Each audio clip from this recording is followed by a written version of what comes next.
এই যে দেখুন, এখন একটা পিজা কাটার দিয়ে খুব ভালো করে স্লাইস করে কেটে নিলেই কিন্তু আমাদের পিজাটা রেডি হয়ে যাবে। এই যে দেখুন কতটা লোভনীয় হয়েছে দেখতে। আর একটু বেশি করে চিজ দিবেন, তাহলে কিন্তু একদম পারফেক্ট রেস্টুরেন্টের মতো হবে। আশা করি দেখেই বুঝতে পারছেন আজকের পিজাটা কতটা লোভনীয় হয়েছে। যদি রেসিপি ভালো লেগে থাকে লাইক কমেন্ট এবং বেশি বেশি করে শেয়ার করবেন। আর এরকম মজার মজার রেসিপি পেতে আমার চ্যানেলটা সাবস্ক্রাইব করে রাখবেন। যারা ইউটিউব থেকে দেখছেন আমার চ্যানেলটা এখনও সাবস্ক্রাইব করেননি, তারা অবশ্যই আমার চ্যানেলটা সাবস্ক্রাইব করবেন, পাশে থাকা বেল আইকনটা ক্লিক করবেন। তাহলে খুব সহজেই নতুন নতুন রেসিপিগুলো পেয়ে যাবেন। রেসিপি ভালো লাগলে একটা লাইক দিবেন। আজকে এই পর্যন্ত, সবাই ভালো থাকবেন, সুস্থ থাকবেন, আল্লাহ হাফেজ। আজকে বাসায় বাচ্চাদেরকে পিজা বানিয়ে দিব, তাই সেটা আমি আপনাদের সাথে শেয়ার করব। খুব সহজেই বাচ্চাদেরকে বাসায় আপনারা বিকালের নাস্তায় পিজাটা বানিয়ে দিতে পারেন। এখানে আমি নিয়ে নিব ময়দা। প্রথমত 1 কাপ ময়দা নিয়ে নিলাম, তারপর এখানে আমি হাফ কাপ ময়দা নিয়ে নিলাম। টোটালিতে আমি এখানে 1.5 কাপ ময়দা নিয়ে নিলাম। 1.5 কাপ ময়দার সাথে এখানে আমি দিয়ে দিলাম 2 টেবিল চামচ কর্নফ্লাওয়ার। কর্নফ্লাওয়ারটা দিলে কিন্তু যে পিজাটা খেতে একদম সফট হয়। দিয়ে দিব আমি 1.5 টেবিল চামচ গুঁড়া দুধ। আর এখানে দিয়ে দিলাম আমি লবণ 1 চামচ নিয়েছিলাম, দেখতে পাচ্ছেন 1 চিমটি দিব। এই যে দেখুন অল্প একটু পরিমাণে লবণ দিয়ে দিলাম, পরিমাণটা আপনারা আপনাদের পছন্দ মতো দিবেন। দিয়ে দিলাম 1 টেবিল চামচ চিনি। দিয়ে সম্পূর্ণটা খুব ভালো করে একটু নেড়েচেড়ে নেব। এই যে দেখতে পাচ্ছেন, ইস্ট আর লবণ কখনোই একসাথে দেবেন না, তাহলে ইস্টের কার্যকারিতা কমে যাবে। এখন আমি এটাকে খুব ভালো করে নেড়েচেড়ে নিয়েছি। এখন এখানে আমি দিয়ে দিব ইস্ট। এই যে দেখুন আমি এই ব্র্যান্ডের ইস্টটা ব্যবহার করছি। এই যে দেখুন এই ইস্টগুলো কিন্তু খুব ভালো, আপনারা অনেক দিন ব্যবহার করতে পারবেন এভাবে প্যাকেট কিনে নিলে। আর এই প্যাকেটটা ব্যবহার করার পর মুখটা লাগিয়ে আপনারা ইস্টটা ডিপ ফ্রিজে রেখে দেবেন, তাহলে অনেক দিন ভালো থাকবে। এখানে আমি দিয়ে দিলাম হাফ চা চামচের থেকে একটু কম দিয়ে দিলাম ইস্ট। দিয়ে আমি আবারও একটু মিশিয়ে নিলাম। এখন এখানে আমি নিয়েছি কুসুম গরম পানি। আপনারা চাইলে এখানে কুসুম গরম দুধটাও দিতে পারেন, তবে আমি যেহেতু গুঁড়া দুধটা ব্যবহার করেছি তাই লিকুইড দুধ দিলাম না। আপনারা যদি গুঁড়া দুধটা ব্যবহার না করেন তাহলে লিকুইড হালকা কুসুম গরম পানি দিয়ে দুধ দিয়ে এভাবে করে এটা ডোটা রেডি করে নিতে পারেন। তবে এখানে প্রথমত আমি 1 কাপ পানি নিয়েছি, একটু একটু করে দেব আর ডোটা রেডি করে নেব। এটা একদম সফট একটা ডো হবে।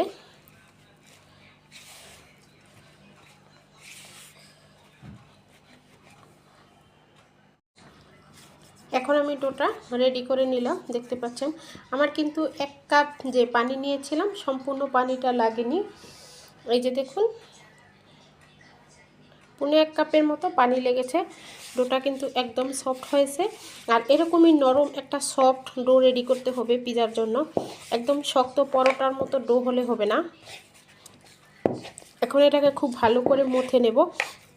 আপনারা কিন্তু দেখছেন আমি এখনও এটাতে কোনো তেল ইউজ করিনি। এখন এখানে দিয়ে দিব 2 টেবিল চামচ তেল। তেলটা দিয়ে ডোটাকে খুব ভালো করে মথে নেব।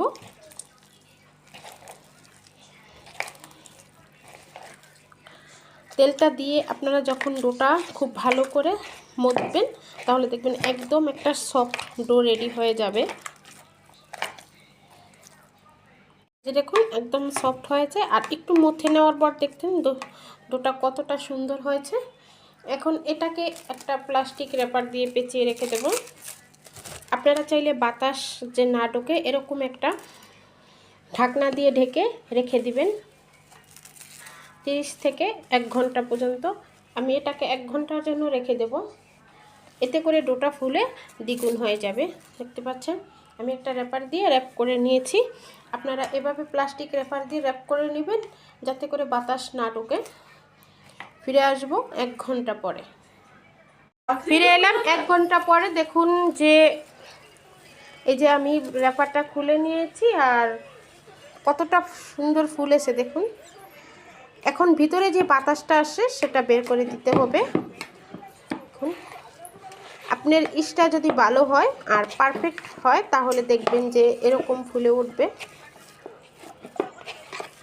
আমি যে পরিমাণ ডো নিয়েছি এতে দিয়ে আপনারা ছোট ছোট করে দুইটা পিজাও বানাতে পারবেন। আমি আজকে বড় সাইজের একটা পিজা বানাবো, তাও আবার চুলায় কড়াইতে, ফ্রাই প্যানে আছে না, ফ্রাই প্যানে বানাবো। রুটি ছেঁকা দেওয়ার যে ফ্রাই প্যান, ওই ফ্রাই প্যানে বানাবো। যে দেখুন সম্পূর্ণ বাতাসটা বের করে নিয়েছি। এখন এটাকে আমি একটা রুটি বেলে নেব।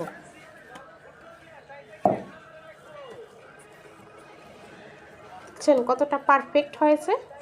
আর এরকম নরম ওই ডোটা নেবেন আপনারা, এতে করে কি হবে, পিজার ডোটা একদম সফট হবে আর সুন্দর একটা পিজা রেডি হবে। এখন আমি রুটি বেলে নেব।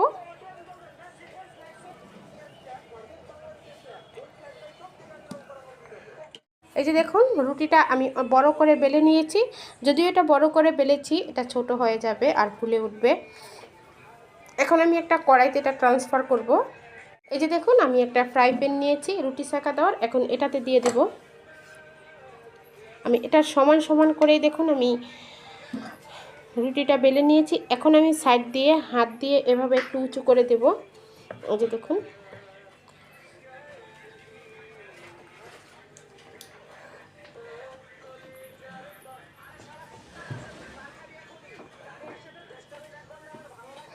এখন একটা কাঁটা চামচ নিব, কাঁটা চামচ দিয়ে রুটিটাকে চতুর্দিক দিয়ে ছিদ্রি করে দেব।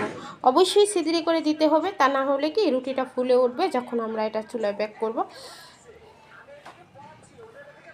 দেখুন এটা আমি ছিদ্রি করে নিয়েছি। এখন এখানে দিয়ে দিব টমেটো সস। এখানে আমি প্রায় 3 টেবিল চামচের মতো টমেটো সস দিয়ে দিলাম। এখন একটা আপনারা পিজা সসটাও ব্যবহার করতে পারেন যদি হাতের কাছে থাকে, তবে আমার হাতের কাছে পিজা সসটা নাই, তাই আমি সসটা দিলাম না। এখানে আমি টমেটো সসটাই ব্যবহার করলাম, আর একটু লাগবে যেহেতু আমার পিজার সাইজটা বড়, তাই এখানে আমার প্রায় 4 টেবিল চামচের মতো টমেটো সস লেগেছে। একটু টমেটো সসের পরিমাণটা বেশি দিবেন, তাহলে কিন্তু পিজাটা খেতে মজাদার হবে। আমরা বেশি দামে দোকান থেকে কেন পিজা কিনে খাবো বলুন তো, যদি বাসায় খুব অল্প উপকরণ দিয়ে বানাতে পারি আর বাচ্চাদেরকে এভাবে বাসায় বানিয়ে দেই। এখন এখানে আমি সব উপকরণগুলা একটু একটু করে অ্যাড করে নেব। এখানে আমি যে মুরগির বুকের মাংসটা থাকে ওটাকে আমি ফ্রাই করে নিয়েছি, দেখতে পাচ্ছেন। খুব সহজ এটাকে ফ্রাই করার, এটা আমি আপনাদেরকে দেখালাম না কিভাবে করেছি। আমি মুরগির বুকের মাংসটাকে খুব ছোট ছোট টুকরো করে কেটে নিয়েছি। কেটে তারপর সামান্য একটু আদা রসুন বাটা, গোলমরিচ গুঁড়া, সয়া সস, শুকনো মরিচের গুঁড়া, লবণ সব কিছু দিয়ে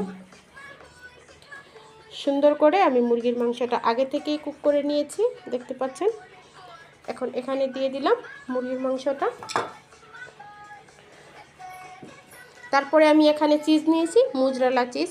আর চিজের পরিমাণটা আপনারা বেশি করে দেবেন, যতটা বেশি করে চিজ দেবেন খেতে কিন্তু ততটাই ইয়াম্মি হবে।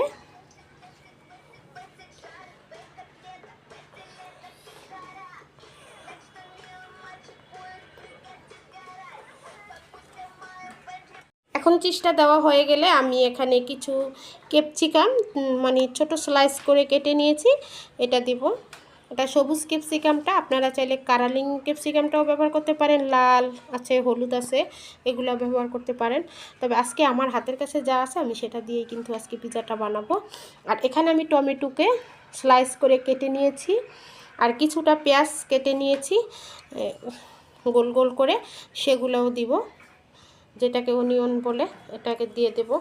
আর আপনারা চাইলে এখানে ব্ল্যাক অলিভটাও ব্যবহার করতে পারেন, তবে আমি ব্ল্যাক অলিভটা ব্যবহার করব না, কারণ আমার ছেলেমেয়েরা না ব্ল্যাক অলিভটা পছন্দ করে না, তাই আমি ব্ল্যাক অলিভটা দিলাম না। দেখলেন তো আমি সাজিয়ে নিলাম পিজাটা। আপনাদের হাতের কাছে যা থাকে তাই দিয়েই খুব সহজে আপনারা পিজাটা বাচ্চাদেরকে বাসায় বানিয়ে দিতে পারবেন। দেখুন দেওয়া হয়ে গেছে। এখন আমি আবারও একটু এগুলোর মাঝখান দিয়ে চিজ দিয়ে দেব। ওই যে বললাম চিজটা যত বেশি দেবেন তত কিন্তু খেতে মজা হবে। ওখানে আমি প্রায় একটা চিজের অর্ধেক পরিমাণ দিয়ে দিলাম, দেখছেন। আর বিশেষ করে চিজের জন্যই বাচ্চারা পিজাটা বাসায় খেতে পছন্দ করে। দেখলাম তো দিয়ে দিলাম। এখন এখানে আরেকটু দিয়ে দিব আমি অরিগেনো। এই যে দেখুন অরিগেনোটা দিয়ে দিলাম। আর আপনারা এখানে এ পর্যায়ে চাইলে কিছুটা চিলি ফ্লেক্স ব্যবহার করতে পারেন, তবে আমার ছোট মেয়ে খাবে তো এজন্য ও ঝাল খেতে পছন্দ করে না, তাই আমি দিলাম না। এখন আমি এটা চুলায় ব্যাক করতে চলে যাব। এখানে দেখুন চুলায় আগে থেকে আমি একটা তাওয়া বসিয়ে দিয়েছি, তাওয়াটাকেও হালকা গরম হয়ে গেছে। এখন আমি তাওয়ার উপরে আমার সেই যে পিজার তাওয়াটা বসিয়ে দিলাম। এই যে দেখুন বসিয়ে দেওয়ার পরে আমি একটা ঢাকনা দিয়ে ঢেকে দেব। এই যে দেখুন, আর ঢাকনার যে ছিদ্রিটা আছে এটাকে আমি বন্ধ করে দিলাম, দেখতে পাচ্ছেন। এখন অপেক্ষা করব আমি এটাকে 20 মিনিট। 20 মিনিট লাগবে না, 15 মিনিটেই হয়ে যাবে। এই যে দেখুন পিজাটা আমি 15 মিনিট পর চুলা থেকে নামিয়ে এনেছি। দেখতে কতটা লোভনীয় হয়েছে বলুন তো আপনারা। সুপ্রিয় দর্শক, আসসালামু আলাইকুম। যে যেখানে আছেন আশা করি সবাই ভালো আছেন, সুস্থ আছেন। আজকের পর্বে আপনাদের জন্য নিয়ে আসলাম একটা সহজ পিজার রেসিপি। আর এই পিজার রেসিপিটা আপনারা বাসায় খুব সহজে বাচ্চাদেরকে বানিয়ে খাওয়াতে পারবেন। কেন আমরা রেস্টুরেন্টে যাব বলেন, যদি বাসায় খুব সহজে বাচ্চাদেরকে এভাবে পিজা বানিয়ে খাওয়াতে পারি। ঘরে থাকা উপকরণ দিয়ে খুব সহজেই আজকে আপনাদেরকে করে দেখাবো এই সহজ পিজার রেসিপিটা। আপনারা বিকালের নাস্তায় বাচ্চাদেরকে বানিয়ে দিতে পারবেন, অথবা টিফিনেও বাচ্চাদেরকে বানিয়ে দিতে পারবেন। খুব সহজ একটা পিজার রেসিপি করে দেখাবো আপনাদেরকে। ওভেন ছাড়া গ্যাসের চুলায় আপনারা রুটি ছাকা দেওয়ার যে ফ্রাই প্যানগুলো থাকে সেগুলোতে এই পিজাটা বানিয়ে নিতে পারবেন।